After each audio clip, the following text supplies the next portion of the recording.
हम लोग भरमौर आए थे स्नोफॉल की तलाश में, पर यहाँ आकर हमें एक और इंटरेस्टिंग कहानी पता लगी। कहानी 84 मंदिर की। भरमौर में 84 मंदिर के नाम से एक मंदिर है जिसमें आपको 84 छोटे बड़े मंदिर देखने को मिलते हैं।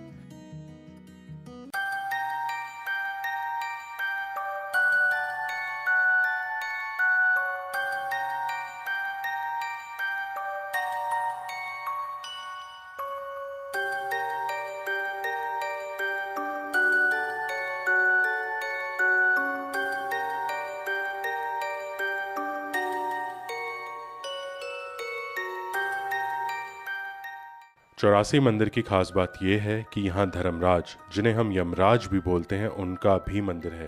कहते हैं कि मृत्यु के बाद इंसान की आत्मा सबसे पहले यहीं आती है और धर्मराज के सामने उनके कर्मों का हिसाब किताब होता है। धर्मराज के मंदिर के ठीक सामने वो जगह है जहाँ चित्रगुप्त आत्माओं को खड़ा कर उनके कर्मों का हिसाब किताब धर्मराज को बताते हैं। सुनने में थोड़ा अजीब लगता है, पर भरमौर के लोगों का इस पर अटूट विश्वास है और कुछ बातों का उल्लेख गरुड़ पुराण में भी है। जब जन्माष्टमी होती है तो उस दिन एक दिन जो वो पाँव है, आपको पाँव बताता हूँ, विष्णु चरण है यहाँ पे। ये है विष्णु चरण। ये क्या है? विष्णु चरण ये है। ओके। विष्णु जब जब जन्माष्टमी होती है तो एक दिन पानी इसको छूता, यहाँ तक पानी आता है। सिर्फ साल के एक ही दिन आता है यहाँ पे पानी ना। तो अर्धगंगा जब जो भी कष्ट वगैरह होते हैं, जब उस दिन यहाँ पे स्नान करे तो वो आदमी ठीक हो जाता है। ओके। जन्माष्टमी के दिन? जन्माष्टमी के दिन, साल के एक ही दिन।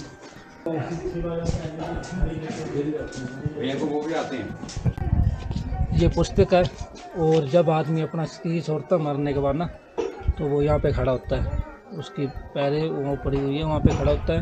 वो धर्मराज जी सामने बैठते कि तो गुप्त जी पूछते कि मनुष्य के क्या कर्म है और क्या कर्म नहीं है। और उसी हिसाब से जो भी आपके यहाँ ये पुस्तक है, जितने भी डेथ होती है, वो जितने भी पूरे जितना जन्म हुआ तब तक जितने पाप पुण्य के वो सब चित्रगुप्त जी नोट करते हैं और धर्मराज जी उसका फैसला करते हैं। ये धर्मराज जी का मंदिर है। जिस तरह ब्रह्मा जी का पूरे विश्व में एक ही मंदिर है पुष्कर में, वैसे धर्मराज जी का भी ये पूरे वर्ल्ड में एक ही मंदिर है।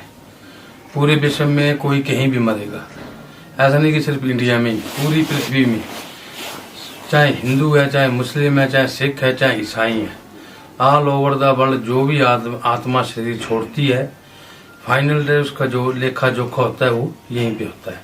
सिर्फ काशी विश्वनाथ गंगे जो है, काशी को छोड़ के अगर काशी में किसी की मृत्यु होती है तो जो उसका सराउंडिंग का 4-5 किलोमीटर का एरिया है, अगर वहाँ पे किसी की मृत्यु होती है तो उसका लेखा जोखा वहाँ पे काल भैरव जी कर देते हैं। बाकी पूरे विश्व में कोई कहीं भी मरेगा, लास्ट में उसकी आत्मा का जो है लेखा जोखा जो है वो यहीं पे होगा। ऐसे तो और भी धर्मराज जी के मंदिर बहुत है मतलब इंडिया में, लेकिन वो सब जो है वो मूर्ति स्थापित है, किसी मनुष्य के द्वारा जो है वो स्थापित की गई है। लेकिन जो स्वयं भू स्वयं प्रकट हुए हैं वो एकमात्र जो है यही मंदिर है। जितने आप पिंडी देख रहे हैं इतनी नहीं है, इसकी 14 फीट तक नीचे खुदाई हो चुकी है, तो इसका बेस नहीं मिला था। जैसे ऊपर को है वर्टिकली, नीचे को same as it is black shape में 14 फीट तक नीचे देखा गया इनको। जब 1905 का अर्थक्वेक हुआ था, भूकंप हुआ था, तो उस दौरान यहाँ हमारे चंबा कांगड़ा में बहुत डैमेज हुआ था। तो उस दौरान धर्मराज जी की पिंडी जो थी वो थोड़ी टेढ़ी हो गई थी। तो जो यहाँ दशनामी अखाड़ा है, ये धर्मराज का मंदिर भी दशनामी अखाड़ा भी है। तो जो यहाँ के गुरु जी थे कृष्णगिरी जी महाराज, उन्होंने सोचा कि इसका बेस देखते और बेस से इसके रस्सा डालेंगे तो सीधा कर देंगे। बट जब वो 14 फीट नीचे पहुंच गए तो वो समझ गए कि मैं तो भगवान का अंत ले रहा हूँ। तो उस समय उन्होंने प्रार्थना की थी, महाराज स्वयं अपने आकार में आ जाओ तो मैं आपको एक क्लस्टर देसी घी का बड़ा हलवा का बना के आपको चढ़ाऊंगा। तो जब दोबारा मिट्टी डाली तो ये सीधे हो चुके हुए। मंदिर के सामने ही बिल्कुल चित्रगुप्त जी का मंदिर है, कटघरा जैसा बना हुआ है। चित्रगुप्त जी जैसा लिंग भी आपने पूरे वर्ल्ड में कहीं नहीं देखा होगा, क्योंकि जहाँ पे भी आप लिंग देखते हैं तो उसके साथ जलधारी जरूर बनी होती है। जलधारी जो वो माता का स्वरूप माना गया है, लेकिन उनका काम तो इतना हुआ था कि जिसने पैदा होने के बाद 10 मिनट सांसें लेके मरना तो उसको मरना ही है। तो माता जी उनके काम में बाधाएं डालती तो उन्होंने अपनी पत्नी को त्याग दिया। उसके साथ में उल्टे चरण बने हुए हैं।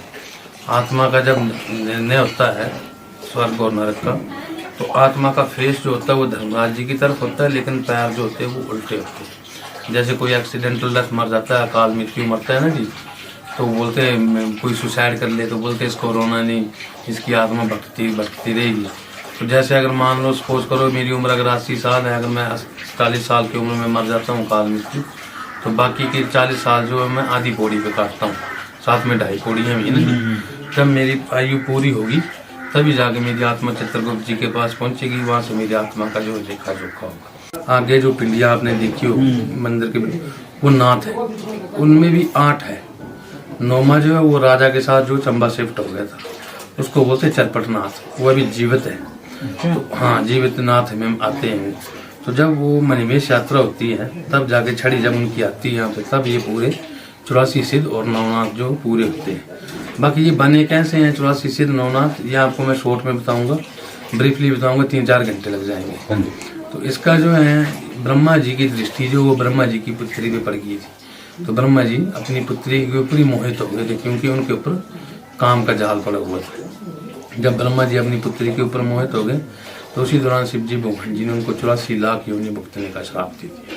84 लाख योनि की भुगतने का श्राप दिया। फिर ब्रह्मा की पुत्री ने तप किया। जब उसके तप से प्रसन्न हुए, बोले देवी बताओ क्या मांगती है। बोले महाराज मेरे कारणवश जो मेरे पिताजी श्रापित हुए, उनको श्राप लगा है, तो उनको उस श्राप से मुक्त कीजिए। बोले श्राप से तो मैं मुक्त कर नहीं सकता हूँ, पर समय आने पे इसका समाधान जो मैं जरूर करूँगा। तो उसी दौरान शिव जी भगवान डेरे लगाते लगाते आ रहे थे, जैसे मंडी रुके, फिर बैजनाथ रुके, शिव टेम्पल या चंबा रुके। तो शिव जी भगवान का मेन ये था कि मैं ऐसी जगह जाके रुकूंगा जहाँ पे मेरे पास इंसान पंछी कोई आ ना सके, पहुँच ना सके। तो फाइनली जो वो कैलाश पे पहुंचे हुए, ये जो कैलाश पर्वत है, तो जब यहाँ आ रहे थे तो पीछे जगह भरती खड़ामुख, जहाँ से आप ब्रिज क्रॉस किए, इस एरिया को कनेक्ट हुए। हिमाचल और हमारी जो इंडिया है 33 करोड़ देवी देवताओं की भूमि माना गया है। लेकिन जब आप उस ब्रिज से इस तरफ कनेक्ट हो जाते हो तो उसमें टोटल 30 करोड़ देवी देवता इन पहाड़ों में बसा हुआ है। अच्छा, हाँ, 30 करोड़ देवी देवता। आप हर एक जगह घूमे होंगे हिमाचल में, लेकिन जो आप यहाँ 84 के सराउंडिंग के पहाड़ देखोगे, ऐसे पहाड़ आपको पूरे हिमाचल में कहीं नहीं दिखेंगे। अभी आप बाहर जाएंगे तब देखना, सारे जो ऐसे ट्रायंगुलर शेप में, जैसे महलों की छतें होती है ना, ट्रायंगुलर शेप में, उस तरह से मतलब पहाड़ है ये।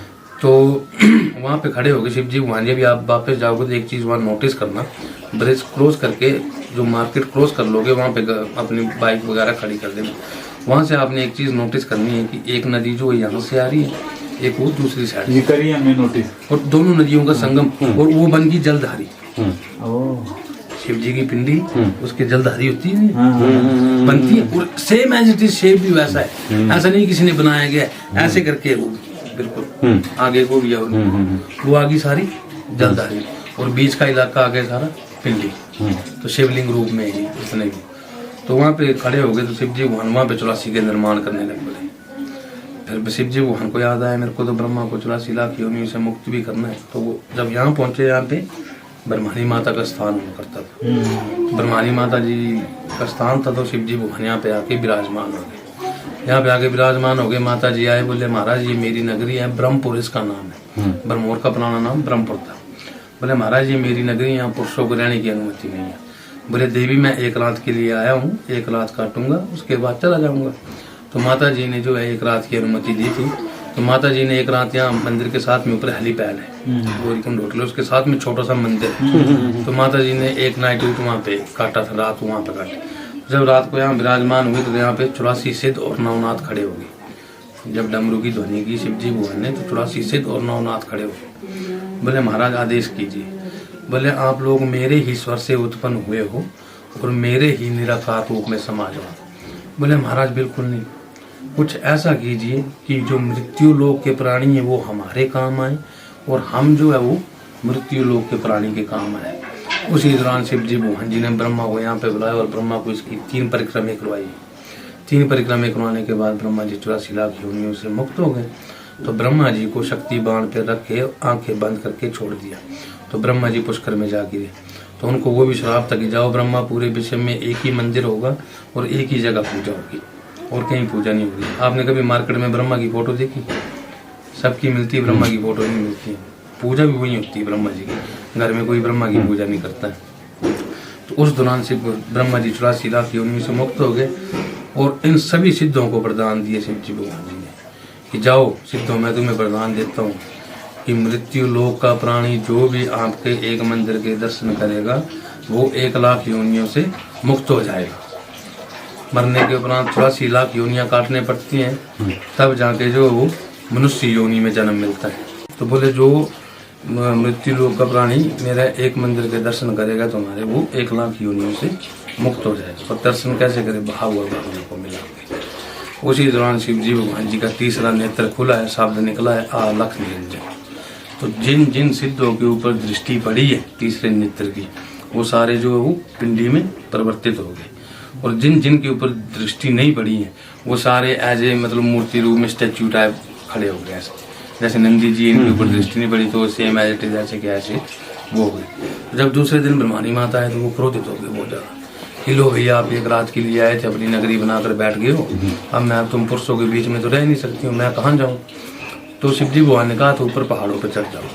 बोले आपको धूप होगा, टिक्का होगा, भोग लगेगा, मेरे को कौन पूछेगा, मेरे इलाके में आप विराजमान हो गए, मुझे पूछने वाला कौन होगा ऊपर पहाड़। तब शिव जी भगवान ने कहा था कि जो मेरी यात्रा के लिए आएगा सर्वप्रथम जो है वो 84 में प्रवेश करेगा, उसके बाद आपके पास माथा टेकेगा, फिर मेरे पास आएगा तो उसकी यात्रा सफल होगी, ऐसे उसकी यात्रा सफल नहीं होगी। तो ब्रह्मानी माता जी इतने क्रोधित होकर गए थे, उन्होंने कहा कि मैं इतने दूर जहाँ से आपसे बसूंगी जहाँ से मुझे पूरा ब्रह्मोर दिखाई दे, लेकिन आपने दिखाई दी। तो अभी जो मेन स्थान है वहाँ पे हर कोई पहुँचता नहीं है। मतलब अगर आपको दिख भी जाएगा तो मतलब आज फ्लिप करोगे ना, आप बोलोगे अरे यहाँ मंदिर था, यहाँ से कहाँ जाएंगे। फिर आप उसी लोकेशन पे जाके खड़े हो जाओगे ना तो इस तरफ देखोगे ब्रह्मोर को, तो ये पूरा इलाका दिखाई देता है। लेकिन ये जो 11 रुद्र का वृक्ष है ना, ये शिव जी भगवान को कवर कर देता है, शिव जी भगवान ही दिखते हैं यहाँ से। तो ऐसे ऐसे जो है वो 84 सिद्ध नवनाथ जितने ये प्रकट हुए हैं। और जो मंदिरों के बाहर आपने डेट देखी होगी, नेम प्लेट लगी होगी कि राजा मेरुवर्मन ने 7th सेंचुरी में बनाया, 14th सेंचुरी में बनाया, 13 में बनाया। वो जो है जैसे मैं राजा हूँ, मैंने छत का काम करवाया तो मैंने अपनी नेम प्लेट लगा दी। किसी ने स्ट्रक्चर तैयार किया, बाहर से रिकंस्ट्रक्ट किया, उसको डिजाइनिंग वगैरह दी हुई है, बट जो अंदर का देवी देवता। अब आप शिव जी के मंदिर में गए ऊपर, आपने एक चीज नोटिस की, पिंडी और उसकी जलधारी कितनी बड़ी है, कमरे के बराबर ही बड़ी है। तो वो इतने से डोर से तो जा नहीं सकती अंदर। तो वो जो है वो कंस्ट्रक्शन वर्क की डेट है, और जिसने रिपेयर करवाई है उसकी डेट है। बाकी ये 84 सिद्ध नवनाथ हो गए, ये धर्मनाथ जी का मंदिर आ गया, साथ में दशनामी अखाड़ा भी है। जितने भी साधु संत आते हैं मेले में, सारा खाना पानी जो छड़ी चलती है मनमेश यात्रा की इस मंदिर कमरे से चलती है। अच्छा। छड़ियाँ रखी हुई है ना अंदर, छड़ी यहाँ से इसी कमरे से मेला स्टार्ट होता है, इसी कमरे में मेला खत्म होगा। छड़ी स्नान करके आएगी वापस, अंदर रख देंगी। अभी माघ का महीना चल रहा है, श्रेष्ठ महीना चल रहा है, अंदर आखा में जोत वगैरह लगी हुई है, सब कंटिन्यू 1 महीना ये देसी घी की चलेगी। ये बाबा जी का खंड धुना है।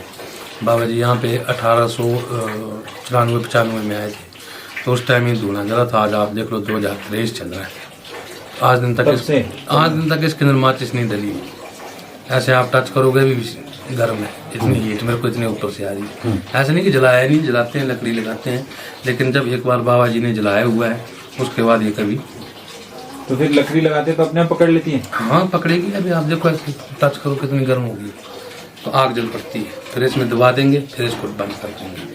लेकिन आज दिन तक इसमें ऐसे को माचिस डली, जैसे धुआं हो गया तो माचिस डाल दी, बट ऐसे बोलते नहीं कि आग खत्म, आज दिन तक आग खत्म नहीं हुई।